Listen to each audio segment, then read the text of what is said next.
Have you ever felt, well, stuck? Like you're playing a game where all the rules seem to be stacked against you, but you can't quite figure out who wrote them? Well, it turns out you are playing a game. Our lives are run by a set of hidden mathematical laws. It's a field called game theory. And once you understand these laws, that's the key to breaking free. So that's the big mystery we're going to try to solve here. From traffic jams to political battles, why do we so often find ourselves in these situations where everybody loses? The answer is honestly a lot more logical and a little stranger than you might think. Okay, so the first clue in solving this mystery is something we could call invisible traps. And these are basically mathematical dead ends that we walk into every single day without even realizing it. They feel like just bad luck, but they're actually predictable outcomes of a game that's happening all around us. I want you to picture this. You're in a total gridlock. The lane to your left seems to move a little bit, but then, nope, it stops. The one on the right inches forward, then it freezes.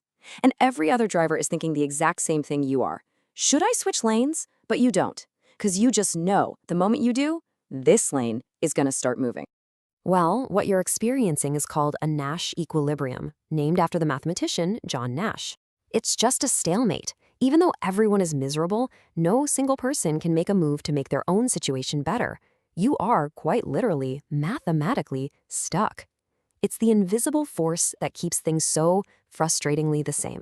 And this illustrates the problem perfectly. Think about a concert. Everyone's sitting, having a good time, but then one person stands up to get a better view. Well, now the people behind them can't see, so they stand up. And this just ripples through the entire crowd until everybody is standing. Is the view any better? Nope. But now everyone's legs are tired. The individual incentive to stand just destroyed the best outcome for the whole group, which was sitting down. These invisible traps, they usually come from a deeper, more fundamental problem: the logic of distrust. And this brings us to probably the most famous thought experiment in all of game theory. It's a scenario that explains why being selfish can sometimes be the most mathematically predictable choice. So imagine two partners in crime. They get caught, and they're put in separate interrogation rooms. The police don't really have enough evidence for the big charge, so they offer each one a deal, and the key is the prisoners can't talk to each other. This is where the game starts. All right, let's break down the outcomes here. If you and your partner both stay silent, you each get a really light sentence, just 1 year. Nice. If you betray your partner while they stay silent, you walk free, but they get 10 years. Ouch. And if you both betray each other, you both get 5 years. So, what's the logical move here? So, here's the crucial mind-bending part. No matter what your partner does, your best move is always to betray them. Think about it. If they stay silent, betraying gets you 0 years instead of 1. If they betray you, betraying gets you 5 years instead of 10. So betraying is what's called the dominant strategy. And this reveals this central paradox. Two perfectly rational people, both making the most logical choice for themselves, end up creating a way worse outcome for both of them. This exact same logic can scale up to, well, the entire planet.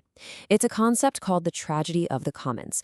Imagine a shared pasture. It's open to every herdsman in a village, and every single one of them wants to maximize their profit. So they think, what's the harm in just adding one more cow to my herd? And here's the trap. The profit from that extra cow, that's 100% yours. But the cost, the overgrazing, the damage to the pasture, that's shared by everyone. So every single herdsman makes the exact same rational choice. They add another cow, and pretty soon the shared resource is completely gone. And look, this isn't some ancient history thing. This is the logic behind traffic jams, ocean pollution, even climate change. Okay, but if we're all just cold, hard calculators, why do we ever cooperate? Why do we feel things like fairness or anger? And this brings us to the next piece of the puzzle, which is where our human psychology just completely hijacks the math. All right, let's play a game. You and me. I've got $100 to split between us. I can make you any offer I want. If you accept it, we both get the money. But if you reject my offer, we both get nothing. Now, pure logic says you should accept any offer, right? I mean, even $1 is better than 0. But that's not what people do. Not at all. So look at this chart. This is what happens in actual experiments. Any offer below about $30, it's overwhelmingly rejected. Why? Because people will literally pay money. They will give up free cash just to punish someone they feel is being unfair. That sense of fairness is an incredibly powerful motivator. This has a name. It's called altruistic punishment. We seem to be hardwired with a kind of fairness switch that can completely override pure logic. It's like an evolutionary safeguard that says, I will burn this whole deal to the ground before I let you exploit me. We aren't just profit maximizers, we are fairness enforcers. Okay, here's another game that shows how our brains can get totally trapped. I'm going to auction off a $20 bill. The winner gets the $20. Sounds good? But here's the catch. The second highest bidder also has to pay me their losing bid, and they get nothing. So the bidding starts out totally normal. But imagine the bid is at $19, and you're the person who bid 18. If you stop now, you lose 18 bucks. So what do? You bid $20 just to break even. But now the other person is about to lose $19, so they bid $21. Why on earth would you pay $21 for a $20 bill? Because losing $1 is better than losing 19. It's a trap called the sunk cost fallacy, where we just keep throwing good money after bad to avoid admitting we lost. So, we're trapped by cold math on one side and these hot-headed emotions on the other. It sounds pretty hopeless, but it's not. See, by understanding the rules of the game, we can actually write a new code, a really simple set of instructions for how to win together. Back in the 1980s, a political scientist held this massive tournament. He had all these experts submit computer programs to play the prisoner's dilemma against each other, thousands and thousands of times. And the winner? It wasn't some complex, devious algorithm. It was actually the simplest one submitted. It was called tit for tat. Tit for tat's strategy was just so elegant. Number 1, be nice. Always cooperate on the first move. 2, be provocable. If they betray you, you immediately betray them right back. 3, be forgiving. The second they go back to cooperating, you forgive them and cooperate too. And 4, be clear. Your strategy has to be simple so other people can learn how to cooperate with you. It's not about being a pushover or a bully. It's basically the golden rule, but with teeth. So what does all of this teach us about winning the most important game of all?